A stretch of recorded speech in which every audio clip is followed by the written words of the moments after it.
വയലാറിന്റെ വാഴക്കുല പറഞ്ഞ് ഡോക്ടറേറ്റ് എടുത്ത്. പിന്നെ ഈ പറഞ്ഞ സമ്പത്തും PK ബിജു എന്തിന്റെ പേര് ഡോക്ടറേറ്റ് എടുത്തത് എനിക്കറിഞ്ഞൂടെ ചേട്ടാ. ഗോവിന്ദനും പിണറായി വിജയനും ഈ ബാലഗോപാലും MA ബേബിയും അടക്കമുള്ള ഈ അന്തം കമ്മ്യൂണിസ്റ്റുമാരെ, മൂത്ത കമ്മികളെ, ഇവരെയൊക്കെ ഒന്ന് പഠനത്തിന് വിധേയമാക്കണമെന്നാണ് എനിക്ക് പറയാനുള്ളത്. കാരണം എന്തെന്നറിയോ, ഇത് ഞാൻ തമാശയായിട്ട് പറയുന്നതല്ല, ഒരു മനുഷ്യനും തലച്ചോറിന്, കാരണം ഇതൊരു പ്രത്യേക വിഭാഗമാണ്. വലിയൊരു ആഗ്രഹമുണ്ട്, ഒരു ഡോക്ടറേറ്റ് എടുക്കാനുള്ള ഒരു അവസരം വരുന്നുണ്ട്. സർവകലാശാല വരുന്നുണ്ട്, നമ്മുടെ സർവകലാശാല വരുന്നുണ്ട്. അല്ല, നിങ്ങൾക്ക് ഈ പാർട്ടി ചേരാനുള്ള ഉളുപ്പുണ്ടോ? അയ്യോ അതില്ല, അതില്ല. എനിക്കൊരു ഡോക്ടറേറ്റ് കിട്ടിയാൽ മതി. നമസ്കാരം. വിദ്യാഭ്യാസ രംഗത്തെ സ്വകാര്യവൽക്കരണത്തെ ശക്തമായി എതിർത്തിരുന്ന ഒരു രാഷ്ട്രീയ പാർട്ടിയാണ് CPM. അവരുടെ ഒരു പൊതു സ്വഭാവം നമുക്കറിയാം. എല്ലാത്തിനെയും അവർ ആദ്യം എതിർക്കും. അത് സമൂഹത്തിനും ജനങ്ങൾക്കും ഗുണകരമായിട്ട് വരുന്നതാണെങ്കിൽ അവർ എതിർത്തിരിക്കും. പിന്നീട് അവർ തന്നെ അത് അംഗീകരിക്കുകയും ചെയ്തിരിക്കും. അങ്ങനെ ഒരുപാട് ഉദാഹരണങ്ങൾ നമ്മുടെ മുന്നിലുണ്ട്. കമ്പ്യൂട്ടർ മുതൽ ടില്ലർ, അതുപോലെ GST, ഒരുപാട് സംഭവങ്ങൾ നമ്മുടെ മുന്നിലുണ്ട്. ഇപ്പോഴിതാ പുതിയ ബഡ്ജറ്റിൽ നമ്മുടെ ധനമന്ത്രി K ബാലഗോപാൽ, അദ്ദേഹം CPM നേതാവായ ബാലഗോപാൽ, അദ്ദേഹം കൊണ്ടുവന്നിരിക്കുന്നത് വിദേശ സർവകലാശാലകളെ കേരളത്തിലേക്ക് ക്ഷണിച്ചുകൊണ്ടുള്ള, അല്ലെങ്കിൽ കേരളത്തിൽ നടപ്പിലാക്കാൻ പോകുന്നു എന്ന തരത്തിലുള്ള ഒരു ബഡ്ജറ്റാണ് അദ്ദേഹം കൊണ്ടുവന്നിരിക്കുന്നത്. പക്ഷേ ഇതിനെതിരെ വളരെ ശക്തമായ എതിർപ്പ് പാർട്ടിക്കുള്ളിൽ തന്നെ, അവരുടെ വിദ്യാർത്ഥി സംഘടനയായ SFIക്കുള്ളിലും അതുപോലെ പാർട്ടിക്കുള്ളിലും തന്നെ വലിയൊരു എതിർപ്പാണ് ഉയർന്നിട്ടുള്ളത്. അതെ, അത് എതിർപ്പെന്നല്ല സുമേഷ് അതിനെ പറയേണ്ട. CPMനകത്ത് വല്ലാത്ത ഉൾപ്പോര് തുടങ്ങിയിരിക്കുന്നു എന്ന് പറയുന്നത് ശരി. എതിർപ്പ് എന്ന് പറയുന്നത് സാധാരണ ഒരു പദ്ധതി കൊണ്ടുവരുമ്പോൾ എതിർക്കുന്നവർ സ്വാഭാവികമാണ്. പക്ഷെ CPMനകത്ത് ഉൾപ്പോര് തുടങ്ങിയിരിക്കുന്ന ആ ഒരൊറ്റ വിഷയത്തിൽ. കാരണം അവരുടെ അടിസ്ഥാന പ്രമാണത്തിനെയാണ് ഈ കോടാലി കൊണ്ട് ഈ ബാലഗോപാൽ കട്ട് ചെയ്തിരിക്കുന്നത്. അപ്പൊ സ്വാഭാവികമായിട്ടും വേദനിക്കും, CPMന് വേദനിക്കും. CPMന് വേദനിച്ചില്ലെങ്കിലോ ഈ CPM എന്ന പാർട്ടി ജനങ്ങളുടെ മുന്നിൽ ഇപ്പൊ തന്നെ ആകെപ്പാടെ വല്ലാത്ത അവസ്ഥയാണ്. പിണറായി വിജയന്റെ ഒരു ഭരണത്തിന്റെ മഹിമ കൊണ്ട് CPM എന്നുള്ള പ്രസ്ഥാനത്തിന് കേരളത്തിൽ വല്ലാത്തൊരു പ്രതിച്ഛയാണുള്ളത്. അത് കേന്ദ്ര നേതൃത്വത്തിനും അറിയാം. പക്ഷെ അതിൻ്റെ കൂടെ ഈ നയംമാറ്റം, കറക്റ്റ് പറഞ്ഞാൽ നയം മാറ്റമാണ്. ഒരു കമ്മ്യൂണിസ്റ്റ് പാർട്ടി എന്നുള്ള നിലയിൽ കമ്മ്യൂണിസ്റ്റ് പാർട്ടിയുടെ ഏറ്റവും അടിസ്ഥാന പ്രമാണം എന്ന് പറയുന്നത് പിന്നെ സോഷ്യലിസവും കമ്മ്യൂണിസം വൽക്കരിക്കലുമാണ്. കമ്മ്യൂണിസം വൽക്കരിക്കണം എന്ന് പറഞ്ഞാൽ അതിൻ്റെ അർത്ഥം, കമ്മ്യൂണിസ്റ്റ് പാർട്ടി എന്ന് പറയുന്നത് മാർക്സിസവും ലെനിനിസവും പറയുന്നത് ഈ നമ്മുടെ ഒരു സ്റ്റേറ്റിൽ ആ സ്റ്റേറ്റിന്റെ വകയാവും എല്ലാം. ഈ ഞാനും സുമേഷും ഒക്കെ കമ്മ്യൂണിസ്റ്റ് പാർട്ടിയുടെ അധികാരത്തിൽ വന്നു കഴിഞ്ഞാൽ നമ്മളെല്ലാം സ്റ്റേറ്റിന്റെ വകയാണ്. നമുക്ക് പിന്നെ അവിടെ സ്വകാര്യതയില്ല. സ്വകാര്യതുണ്ട്, സ്വകാര്യമായിട്ട് എനിക്കൊന്നുമില്ല. എന്റെ സ്വകാര്യതയുണ്ട്, വ്യക്തിപരമായിട്ട് സ്വകാര്യതയുണ്ട്. പക്ഷെ എന്റെ സ്വന്തം എന്നുള്ള ഒന്നും പറയാനില്ല. കാരണം നമ്മുടെ വയല്, നമ്മുടെ വീട്, നമ്മുടെ റോഡ്, നമ്മുടെ പിന്നെ ഫാക്ടറി, നമ്മുടെ സ്കൂളുകള്, അങ്ങനെ വേണ്ട എല്ലാം സ്റ്റേറ്റിന്റെ വകയാണ്. കംപ്ലീറ്റ് പൊതുമേഖലയാണ്. അതാണ് കമ്മ്യൂണിസ്റ്റ് പാർട്ടി എന്ന് പറയുന്നത്. കമ്മ്യൂണിസ്റ്റ് പാർട്ടിയുടെ വിഭാവനം ചെയ്യുന്ന നയം എന്ന് പറയുന്നത് അതാണ്. ആ നയത്തെയാണ് പിണറായി വിജയന്റെ സർക്കാർ കംപ്ലീറ്റ് തള്ളിക്കളഞ്ഞുകൊണ്ട് സ്വകാര്യവൽക്കരണത്തിലൂടെ കേരളത്തിൽ ഡെവലപ്മെന്റ്സ് കൊണ്ടുവരും, കേരളത്തിൽ വലിയ വികസനം കൊണ്ടുവരും എന്ന് പറഞ്ഞു കൊണ്ടുവരുന്നത്. വിദ്യാഭ്യാസ രംഗത്ത് പോലും സ്വകാര്യവൽക്കരണം യാതൊരു പ്രശ്നവുമില്ല എന്നാണ് പിണറായി വിജയന്റെ സർക്കാർ പറഞ്ഞു വെച്ചിരിക്കുന്നത്. ഇത് CPMനകത്ത് വല്ലാത്ത ചർച്ചയായിട്ടുണ്ട്. അത് നമ്മൾ കാണുന്നതെന്ന് പറഞ്ഞാൽ യെച്ചൂരി മുകളിൽ നിന്നുകൊണ്ട് യെച്ചൂരി തന്നെ അതിനെ എതിർത്തുകൊണ്ട് സംസാരിച്ചു എന്നാണ് വാർത്തകൾ വരുന്നത്. പറഞ്ഞു വലിയെന്ന് അറിയില്ല. ബേബി വലിയ ബുദ്ധിജീവിയാണ്. അദ്ദേഹം ഇങ്ങനെ എപ്പോഴും ഈ താത്വികമായിട്ട് കാര്യങ്ങളെല്ലാം അവലോകനം ചെയ്ത് മുന്നോട്ട് കൊണ്ടുപോകുന്ന ഒരാളാണ്. സഞ്ജയൊക്കെ തൂക്കി താടിയൊക്കെ വളർത്തി നടക്കുന്ന ഒരു ബുദ്ധിജീവിയാണ് നമ്മുടെ ബേബി എന്ന് പറയുന്നത്.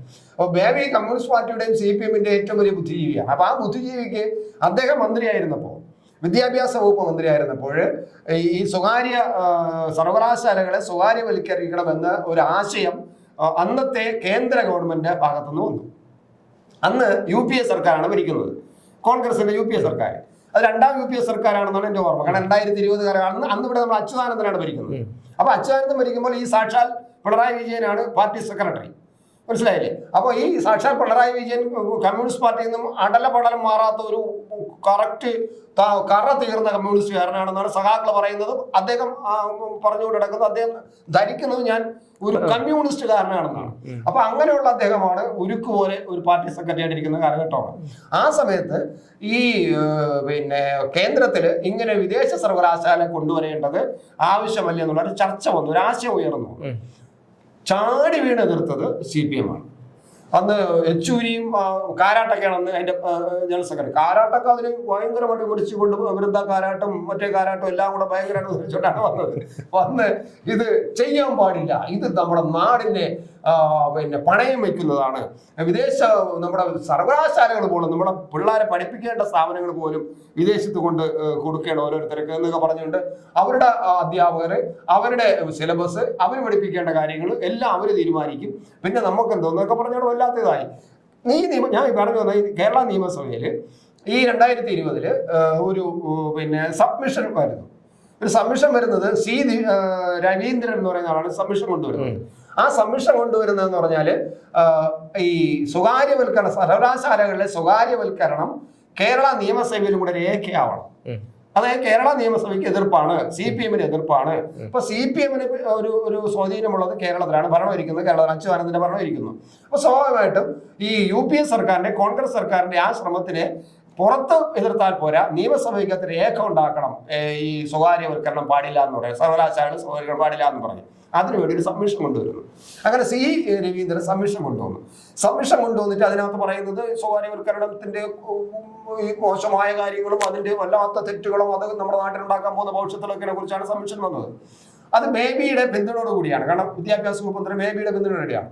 വിദ്യാഭ്യാസ വകുപ്പ് മന്ത്രി ബേബി ഇതിന്റെ ഈ സബ്മിഷൻ വന്നതിന് ശേഷം മറുപടിയായിട്ട് പറഞ്ഞത് താത്വികമായിട്ട് അവലം ചെയ്തുകൊണ്ട് ഒരു കാരണവശാലും നമ്മുടെ സ്വകാര്യവൽക്കരണം പാടില്ല, പിന്നെ അത് കുട്ടികളെ നമുക്ക് പണയം വയ്ക്കും, നമ്മുടെ തലച്ചോറ് പോലും വിദേശികൾക്ക് പണയം വയ്ക്കുന്നതിന് തുല്യമാണ് എന്നൊക്കെ പറഞ്ഞുകൊണ്ട് നമ്മുടെ കുട്ടികൾ ഇതുകൊണ്ട് ഒരു കാരണവശാലും ഇപ്പൊ UPA സർക്കാർ പറയുന്നത് ഇങ്ങനെ നമ്മൾ സ്വകാര്യവൽക്കരണ സർവകലാശാല കൊണ്ടുവന്നാൽ കുട്ടികൾ വിദേശത്തേക്ക് പഠിക്കാൻ പോകുന്നത് നമുക്ക് അതിന്റെ ഒഴുക്ക് നമുക്ക് തടയാൻ പറ്റും. അങ്ങനെ നമ്മുടെ ഈ മസ്തിഷ്ക പിന്നെ ചോർച്ച മറ്റു രാജ്യത്തോട്ട് പോകുന്നില്ലേ, ബുദ്ധി, നമ്മുടെ പിള്ളേരെ ബുദ്ധി, അതാണ് മസ്തിഷ്ക ചോർച്ച എന്ന് പറയുന്നത്, അത് തടയാൻ പറ്റും എന്നൊക്കെയാണ് UP സർക്കാർ പറയുന്നത്. കേരളത്തിൽ അവന്മാര് മണ്ടന്മാരാണ്, അങ്ങനെയൊന്നും സംഭവിക്കില്ല. സ്വകാര്യ സർവകലാശാല കൊണ്ടുവന്നാൽ നമ്മുടെ പിള്ളേർ പിന്നെ പുറത്തോട്ട് പോകുന്നതിന്റെ ഒഴുക്ക് തടയാൻ പറ്റില്ല, അത് മണ്ടത്തരം പിടിച്ച ഒരു പറച്ചിലാണ് എന്നൊക്കെയാണെന്ന് ബേബി പറഞ്ഞു.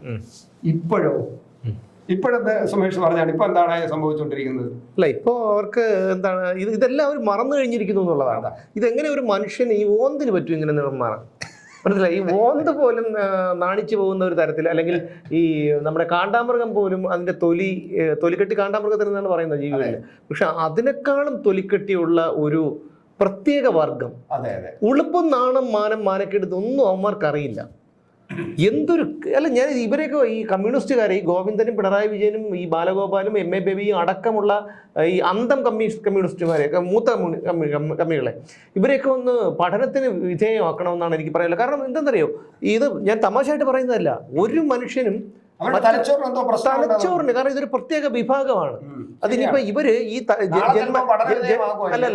പറയാൻ പറ്റില്ല, ജന്മന ഇവർക്ക് ഇങ്ങനെ ഒരു പ്രശ്നം വന്ന് ഇവർ ഈ പാർട്ടിയിൽ ചേരുന്നതാണോ, അത് ഈ പാർട്ടിയിൽ ചേർന്നതിന് ശേഷം ഇവർക്ക് ഇതുപോലെ ഇവരുടെ പിന്നെ തലച്ചോറിനെ ഇത് ബാധിക്കുന്നതാണോ? ശരി, എനിക്ക് തോന്നുന്നില്ല. കാരണം എന്ന് വെച്ച് കഴിഞ്ഞാൽ ഇത് ജന്മന കിട്ടുന്നതായിരിക്കും, അതുകൊണ്ടാണല്ലോ ഇത് അതിലോട്ട് തന്നെ പോകുന്നത്. കാരണം ഒരു പക്ഷേ അങ്ങനെയാണ്. പക്ഷെ എനിക്ക് തോന്നുന്നത് ഇതിൽ വന്നതിന് ശേഷം ഇതിൽ കിട്ടുന്ന ചില പരിശീലനവും ചില ക്ലാസ്സുകളൊക്കെ വെച്ചിട്ട് തലച്ചോറ് ഇങ്ങനെ മാറി പോകുന്നതായിരിക്കാം. അതല്ലെങ്കിൽ ബോധപൂർവ്വം തലച്ചോറിൽ ശരി അതെന്തെന്നറിയാം, വിളിച്ചു പറയുന്നത്. അല്ലല്ല, അതെന്തെന്ന് വെച്ചാൽ ഞാനൊക്കെ എന്ന് പറഞ്ഞാൽ എൻ്റെ ഒരു കാര്യം പറയുകയാണെന്നുണ്ടെങ്കിൽ പണ്ട് അന്ന് മുതലേ ഒരു കാര്യമില്ല ഈ ഒരു പാർട്ടിയോട്.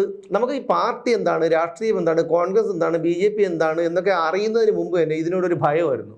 എന്താണ് ഒരു വലിയ കൊള്ളസങ്കേതം, എന്തോ ഒരു നമ്മൾ ഈ ചെറിയ സ്കൂളിലൊക്കെ 2ാം ക്ലാസ്സിൽ 3ാം ക്ലാസ്സിലൊക്കെ പഠിക്കുമ്പോൾ തന്നെ നമുക്കൊരു വല്ലാത്തൊരു ഉൾഭയമായിരുന്നു ഇതിനെ. അല്ല, അങ്ങനെയാണ് ആ പാർട്ടി വളർന്നത്. കാരണം സമരങ്ങൾ നടത്തുക, അട്ടിമറി നടത്തുക, വാഹനങ്ങൾ എറിയുക, ട്രാൻസ്ഫോമർ കത്തിക്കുക, ടവറുകൾ മറിക്കുക, പിന്നെ ആൾക്കാരെ ഓടിച്ചിട്ടടിക്കുക, തല്ലിക്കൊല്ലുക, പോലീസിനെ ഇതെല്ലാം നമ്മൾ കണ്ടതിനാണ് ഈ കുട്ടിക്കാലത്ത് കണ്ട് വളർന്നതാണ് ഈ CPM-ന്റെ സ്വഭാവം. അതുകൊണ്ട് സ്വാഭാവികമല്ല, അതാ ഞാൻ കരുതുന്നില്ല ഇതിന് ഈ പാർട്ടിയിൽ വന്നതിന് ശേഷമാണ് ഇങ്ങനെ ആകുന്നത് എന്ന് ഞാൻ കരുതുന്നില്ല. കാരണം എന്ന് വെച്ച് കഴിഞ്ഞാൽ നമ്മളിപ്പോൾ പല രീതിയിലുള്ള പിന്നെ ചില ഒരുപാട് മനുഷ്യരുണ്ട്. ചിലർ അടിവസ്ത്രം മോഷ്ടിക്കുന്നവരുണ്ട്, ജന്മന കിട്ടുന്ന ഒരു ഇതാണ്, അവർ പിന്നീട് കിട്ടുന്നതല്ല.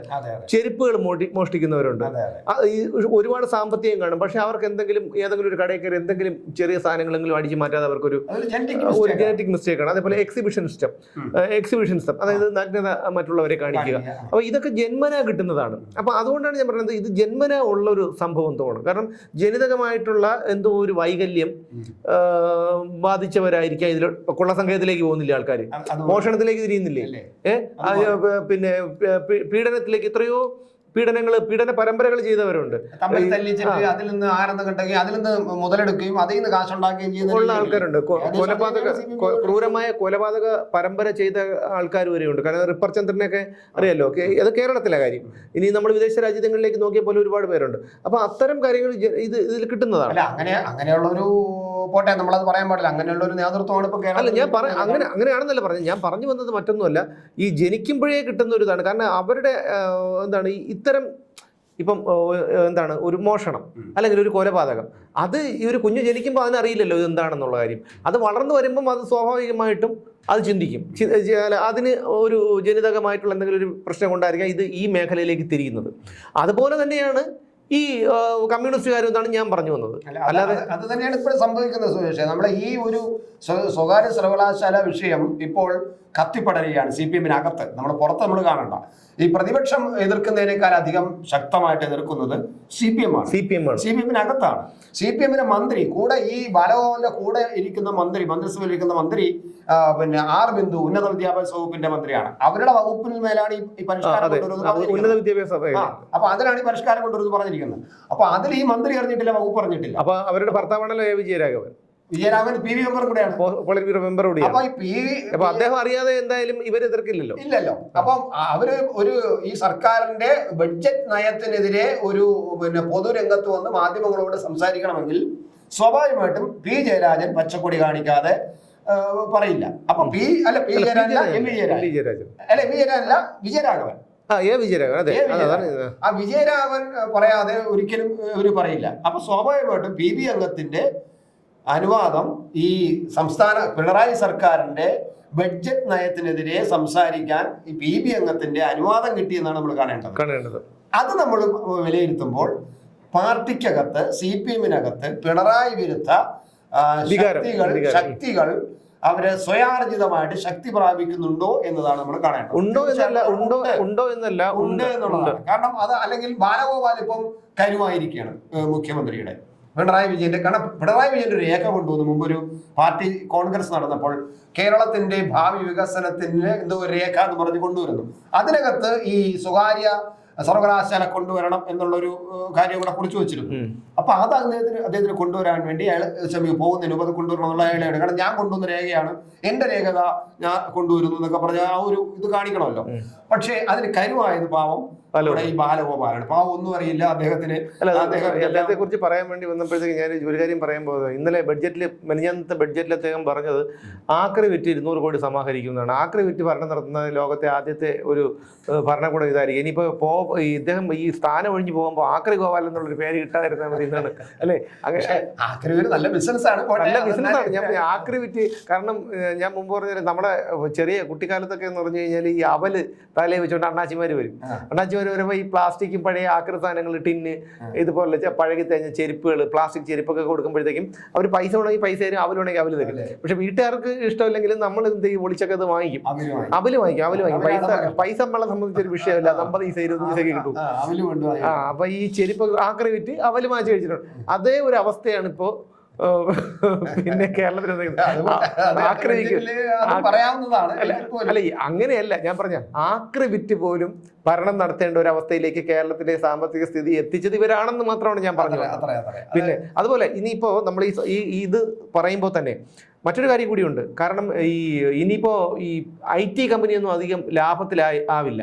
അപ്പൊ നമുക്ക് ഒരു പാർട്ണർഷിപ്പ് ഒക്കെ ചേർന്ന് സ്വകാര്യ സർവകലാശാലകളൊക്കെ തുടങ്ങുന്നതൊക്കെ പലർക്കും നല്ലതായിരിക്കും അല്ലേ, കാശുള്ള ആൾക്കാർക്കൊക്കെ. സ്വകാര്യ സർവകലാശാല വരാൻ പോകുന്ന SFI അവിടെ ഏറ്റവും വലിയ വിദ്യാർത്ഥി സംഘടനയാണ്. നമ്മുടെ പിന്നെ ഗവർണർക്കെതിരെ ചീത്ത വിളിക്കുന്ന ആർഷോമിന്റെ SFI ഉണ്ടല്ലോ, ആ SFI എതിർത്തിരിക്കുന്നു. ആർഷോമിന്റെ SFI അല്ല, അനുശ്വരിയുടെ SFI. ഞാൻ അതിന് അങ്ങനെ പറഞ്ഞു എന്ന് പറഞ്ഞാല്, ഈ ആർഷോമിന് ഒരു SFI ഇല്ല ഉണ്ടോ, അനുശ്വരിക്ക് മറ്റൊരു SFI ഉണ്ടോ എന്ന് ഈ പ്രേക്ഷകർ കേട്ടോണ്ടിരിക്കുന്ന ഭാഗം നമ്മുടെ സഹാക്കൾക്ക് സംശയം തോന്നാം.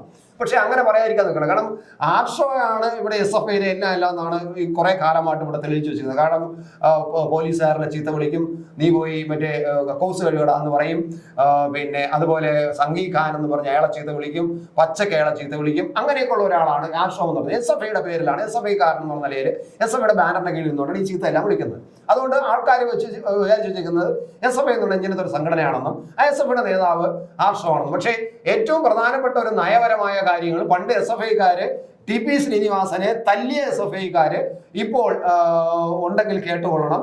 ഇപ്പോ ആർഷോവിനൊരു മിണ്ടാട്ടമല്ല. അനുശ്രീ എന്ന് പറഞ്ഞൊരു സംസ്ഥാന പ്രസിഡന്റാണ് ഇപ്പോൾ രംഗത്ത് അവരാണ് പറഞ്ഞിരിക്കുന്നത് ഞങ്ങൾക്ക് ഇത് വേണ്ട എന്ന് പറഞ്ഞിരിക്കുന്നത്. അപ്പോൾ സ്വാഭാവികമായിട്ടും മന്ത്രിസഭയ്ക്കകത്തിരിക്കുന്ന മന്ത്രി എതിർക്കുന്നു, അവരുടെ പാർട്ടി നേതാക്കൾ, കേന്ദ്ര MAVB ഉൾപ്പെടെയുള്ള ആൾക്കാർ എതിർക്കുന്നു, പാർട്ടിയുടെ വിദ്യാർത്ഥി സംഘടന ആയ SFI ഇത് വേണ്ട, ഇത് ഭയങ്കര ആശങ്ക ഉണ്ടാക്കും, ഞങ്ങളത് ഗവൺമെന്റ് അറിയിക്കുമെന്ന് പറയുന്നു. അതേസമയം നമ്മൾ മറു സൈഡ് കാണേണ്ട ABVP എന്നുള്ള സംഘടന ഇതിനെ അനുകൂലിക്കുകയും ചെയ്യുന്നു. വല്ലാത്തൊരു സംഭവമാണ്. CPM വല്ലാതെ പെട്ടിരിക്കുകയാണ്. CPM ഇതിൽ പെട്ടത് പാവം നമ്മുടെ ഞാൻ പറഞ്ഞത് അങ്ങനെ അത് പറയാൻ പാടില്ല. നമ്മുടെ മുഖ്യമന്ത്രി നമ്മുടെ ധനകാര്യ വകുപ്പ് മന്ത്രിയല്ലേ. എന്തായാലും ബാലഗോപാൽ ധനകാര്യ വകുപ്പ് മന്ത്രിയാണ്, നമുക്ക് വേണ്ടപ്പെട്ട ഒരാളാണ് കേട്ടോ, നമുക്ക് അറിയാവുന്ന വ്യക്തിയാണ്. ഇതിൽ മറ്റൊരു കാര്യം കൂടിയുണ്ട്. അതായത് നമ്മൾ ഈ സ്വർണ്ണക്കടത്തും ഡോളർ കടത്തും ഒക്കെ നമുക്ക് എല്ലാ കാലത്തും നടത്താൻ പറ്റിയ ഒരു സംഭവമല്ല. അപ്പൊ അങ്ങനെ വരുമ്പോൾ നമ്മൾ അതിൽ നിന്നൊക്കെ സമാഹരിച്ച മാസപ്പടിയൊക്കെ കിട്ടിയ പൈസ ഇതുപോലെ മറ്റാരെങ്കിലും ഒക്കെ ചേർന്ന് ഒരു അധികാരം പോയി കഴിഞ്ഞാൽ പിന്നെ എന്ത് തുടങ്ങിയാലൊന്നും പറയാൻ പറ്റില്ലല്ലോ. അപ്പോൾ അധികാരം മുഖ്യമന്ത്രി സ്ഥാനം വഴി ചിലരൊക്കെ മുഖ്യമന്ത്രി സ്ഥാനത്തൊക്കെ ഇരിക്കുന്ന ചിലർക്ക് ഇങ്ങനെ ഇത്തരം ബിസിനസ്സൊക്കെ നടത്തി പൈസ ഉണ്ടാക്കിയെന്ന് കേട്ടിട്ടുണ്ട്. അപ്പോൾ ഇവരൊക്കെ ഈ അധികാരം പോയി കഴിഞ്ഞാൽ ഇവർക്ക് ഇവരുടെ മക്കൾക്കും ഒക്കെ ഈ സ്വകാര്യ സർവകലാശാലകൾ തുടങ്ങാൻ പറ്റും. അപ്പോൾ ആ ഒരു ബിസിനസിന് വേണ്ടിയിട്ടായിരിക്കണം. തമാശയായിട്ട് പറയണ്ട സുമേഷ്, തമാശയല്ല, ഞാൻ കാര്യമായിട്ട് പറഞ്ഞത്. സുമേഷ് വളരെ കാര്യമായിട്ടാണ് പറയുന്നത്. എനിക്കും തോന്നുന്നു, കാരണം ഈ വിദേശത്താണ് ഇപ്പൊ ഈ മക്കളെല്ലാം നിൽക്കുന്നത്. ഒരു മുഖ്യമന്ത്രിയുടെ ഒരു മകൻ സ്ഥിരം വിദേശത്താണ്, ഒരു മകൾ ഇടയ്ക്കിടയ്ക്ക് പോയി വരും, ഇപ്പോഴും പോകുന്നുണ്ട്. നമ്മൾ ഈ അടുത്ത കാലത്ത് അതോടൊപ്പം തന്നെ നമ്മൾ പറയേണ്ടത് സാന്റാമോണിക്കയുടെ പിന്നെ ഡയറക്ടറെ ഇപ്പോൾ നമ്മുടെ സിൻഡിക്കേറ്റ് അംഗമാക്കിയിട്ടുണ്ട്. കുട്ടികളെ വിദേശത്തേക്ക് പറഞ്ഞു വിടുന്ന ഒരു യൂണിയന്റെ ആളാണ് അവരെ, ഒരു ഇൻസ്റ്റിറ്റ്യൂഷന്റെ ആളാണ്. അപ്പൊ അങ്ങനെ ചില ബന്ധങ്ങളുണ്ട്. അപ്പൊ എന്തിനാണ് അവരെ കൊണ്ടുപോകുന്നത് എന്ന് പറഞ്ഞാൽ ഈ പറയുന്ന വിദേശ യൂണിവേഴ്സിറ്റിയുടെ കച്ചവടത്തിന് ഇടനിലക്കാരിയായിട്ട് നിൽക്കുക. കാരണം വിദേശ യൂണിവേഴ്സിറ്റികളുമായിട്ട് ബന്ധമുള്ളത് ഇവർക്കാണല്ലോ. അപ്പൊ അവരെ ഒരു ഇടനിലക്കാരിയായിട്ട് നിർത്താൻ വേണ്ടിയിട്ടാണ് അവരെ കൊണ്ടുവന്നിരിക്കുന്നത്. അപ്പം ഈ പിന്നെ മകൾ ഇടയ്ക്കിടയ്ക്ക് പോകുന്നുണ്ട് ഇപ്പോഴും വിദേശത്ത്. നമ്മളിപ്പോ ആ മകളെ കുറിച്ച് വലിയ വിവാദം കേരളത്തിൽ കത്തിപ്പടരുമ്പോഴും അവർ കൃത്യമായിട്ട് പോകുന്നുണ്ട്. കാരണം ഈ അടുത്ത കാലത്ത് എൻ്റെ ഒരു ബന്ധു പിന്നെ വിദേശത്ത് നിന്ന് വന്നു വിമാനത്തിൽ. അതിനകത്ത് ബിസിനസ് ക്ലാസ്സിലുണ്ടായിരുന്നു എന്ന് മാത്രമല്ല അയാൾ പറഞ്ഞാണ്, നമുക്ക് വേറെ കയ്യിലില്ല, കയ്യിൽ പിന്നെ ഫോണോ മാത്രം എടുത്ത് നമുക്ക് ഉപയോഗിക്കാൻ പറ്റില്ല, മറ്റേ നിങ്ങൾ ഒളിക്കാൻ പറയാനുണ്ടായിരുന്നത് കൃത്യമായിട്ട് ഞാൻ കൊണ്ടുവന്ന് കാണിച്ചു തന്നതെന്ന് പറഞ്ഞു. അതായത് കൃത്യമായിട്ട് വരുന്നു, ഒരു പരിശോധനയില്ല, ബാഗ് സ്കാനറിൽ ഇടുന്നില്ല, ബാഗൊന്നും സ്കാനറിൽ ഇടുന്നില്ല, കൃത്യമായിട്ടും സ്കാനർ നമ്മളെല്ലാം സ്കാനറിലിട്ട് തിരിച്ചിറങ്ങുമ്പോൾ ഇവരെ ബാഗ് സ്കാനറിൽ കയറുന്നില്ല. എന്നിട്ട് നേരെ ഗ്രീൻ ചാനലിൽ കൂടെ കയറി പോകുന്നു. പുറത്ത് ആ ഫ്ലൈറ്റ് ഇറങ്ങുന്നതിന്റെ തൊട്ട് അടുത്ത് ഇറങ്ങുമ്പോഴേക്കും രണ്ട് പിന്നെ സിവിൽ പോലീസുകാര് സിവിൽ ഡ്രസ്സിൽ അവിടെ ഉണ്ട്, ഇവരെ കൂട്ടിക്കൊണ്ടു പോകുന്നു. യാതൊരു ഇതുമില്ല.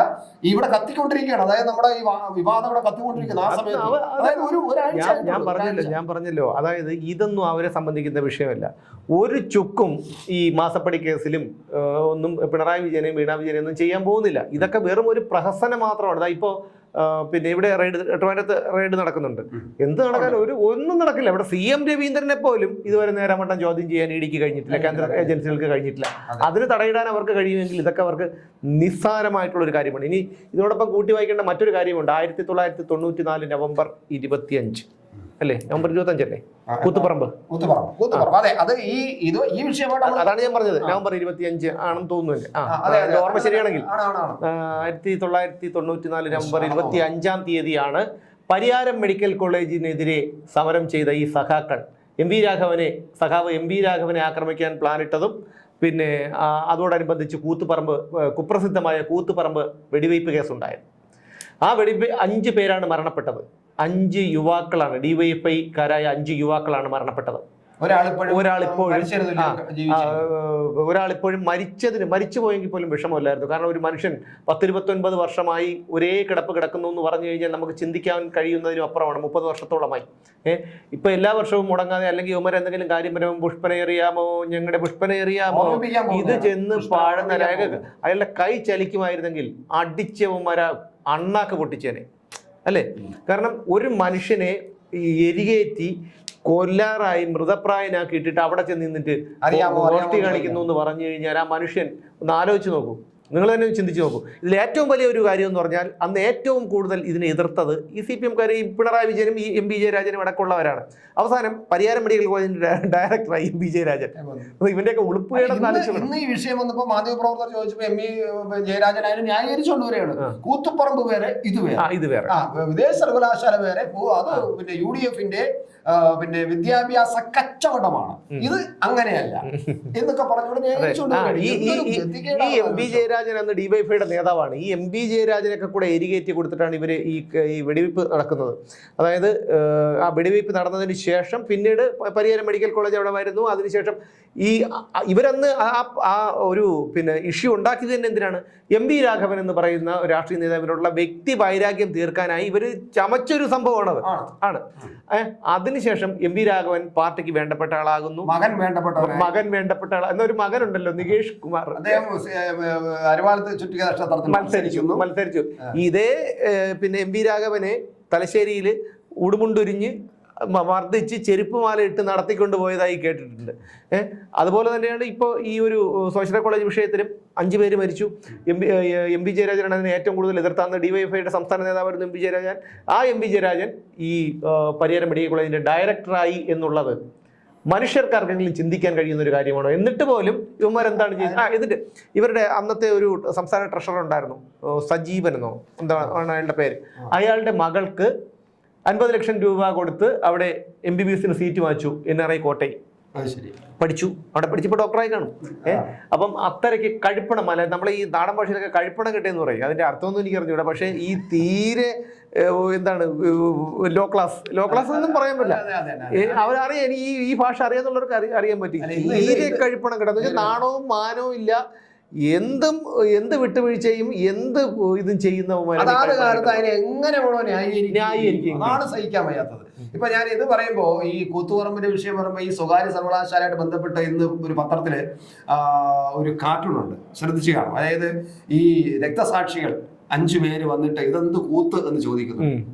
രക്തസാക്ഷി മണ്ഡപത്തിന്റെ മുകളിൽ കയറുന്നുണ്ട്. അവിടെ ആത്മാവ് വന്നിട്ട് ആ 5 ആത്മാവും കൂടെ ഒരുമിച്ച് വന്നിട്ട് ഇതെന്ത് കൂത്ത്, അതായത് ഞങ്ങൾ എന്തിനു വേണ്ടിയാണ് ഇത് ഞങ്ങളുടെ ജീവൻ കളഞ്ഞ ഈ മനോഹരമായ ഭൂമിയിൽ കിട്ടിയ വലിയ ഒരു മനുഷ്യ ജന്മം നശിപ്പിച്ച എന്തിനു വേണ്ടിയാണെന്ന് അവരിപ്പം ദുഃഖിക്കുന്നുണ്ടായിരിക്കും. അതാണ് ഈ 5 ആത്മാവുകൾ വന്നിട്ട് ഇതെന്ത് കൂത്ത് എന്ന് പറയുന്നത്.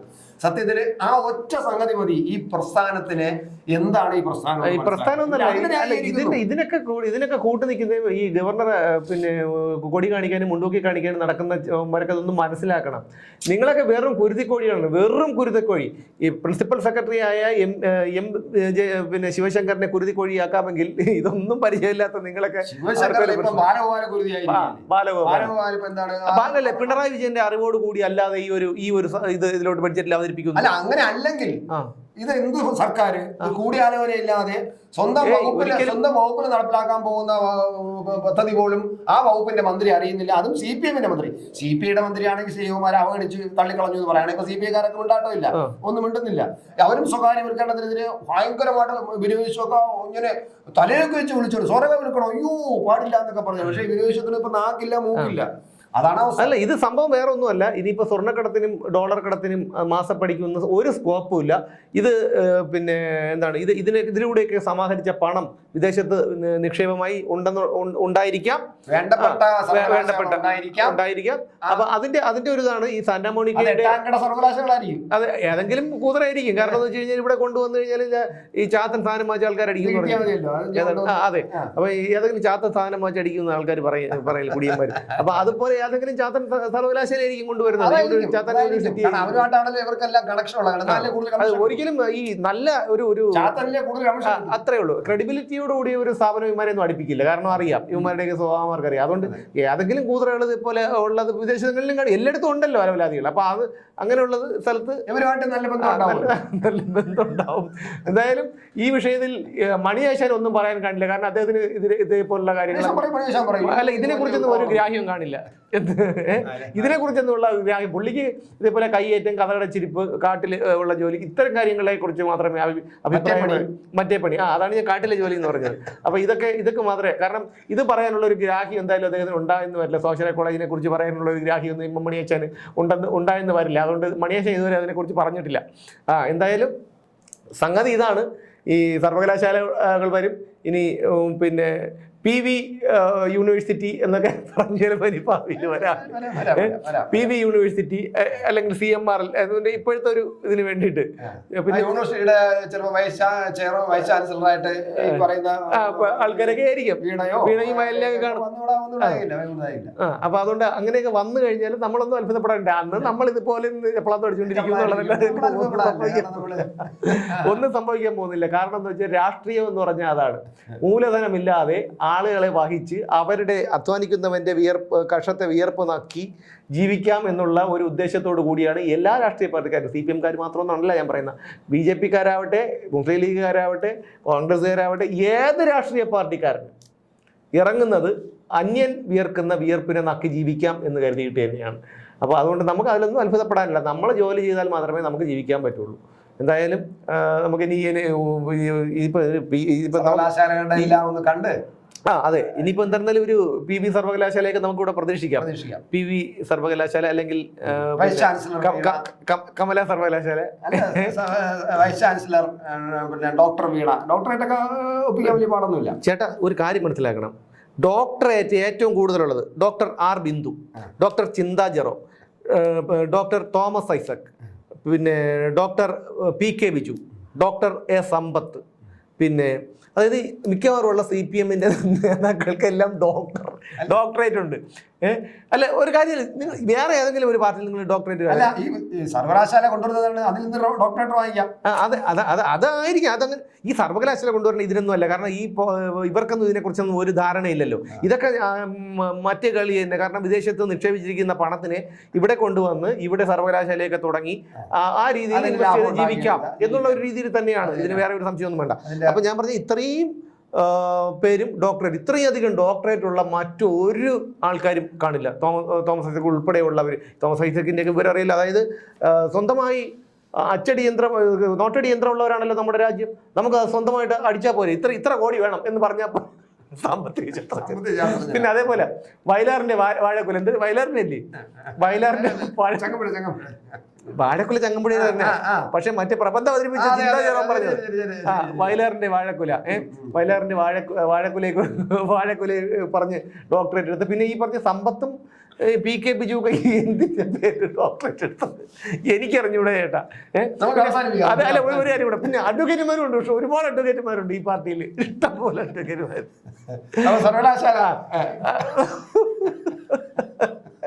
അപ്പൊ എന്തായിരുന്നാലും നമുക്ക് പിന്നെ അല്ല, നിങ്ങൾക്ക് എന്തോ ഇതിൽ പറയാനുണ്ടോ തോന്നുന്നു? താങ്കൾക്ക് എന്തെങ്കിലും ഇതിൽ പറയാനുണ്ടോ? വലിയൊരു ആഗ്രഹമുണ്ട്, ഒരു ഡോക്ടറേറ്റ് എടുക്കാനുള്ള ഒരു അവസരം വരുന്നുണ്ട്. സർവകലാശാല വരുന്നുണ്ട്, നമ്മുടെ സർവകലാശാല വരുന്നുണ്ട്. എനിക്ക് ഒരു അവസരം ഉണ്ടാക്കി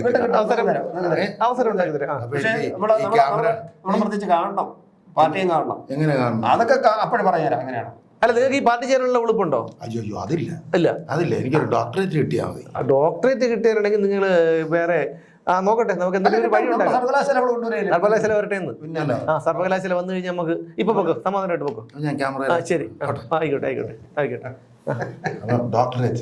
ശരി, നമ്മുടെ ഇവിടെ നമ്മുടെ ഭരണം. അപ്പൊ എന്തായാലും ഇതാണ് ഈ CPM-ന്റെ ഒരു ചതി എന്ന് പറഞ്ഞു കഴിഞ്ഞാൽ. കാരണം 5 ചെറുപ്പക്കാരെ കുരുതി കൊടുത്തിട്ട് ഇന്നിപ്പോ ഇവര് അവരുടെ ആത്മാവിന്റെ മുകളിലാണ് ഈ സ്വാശ്രയ കോളേജുകൾ പടുത്തുയർത്താൻ പോകുന്നത് എന്നുള്ള കാര്യം. കാരണം ഇവരുടെ കപടത ഒരിക്കൽ കൂടി പൊതുജനങ്ങൾക്ക് ബോധ്യപ്പെട്ടിരിക്കുകയാണ്. നമുക്ക് നാളെയും കാണാം മറ്റൊരു വിഷയത്തിലൂടെ.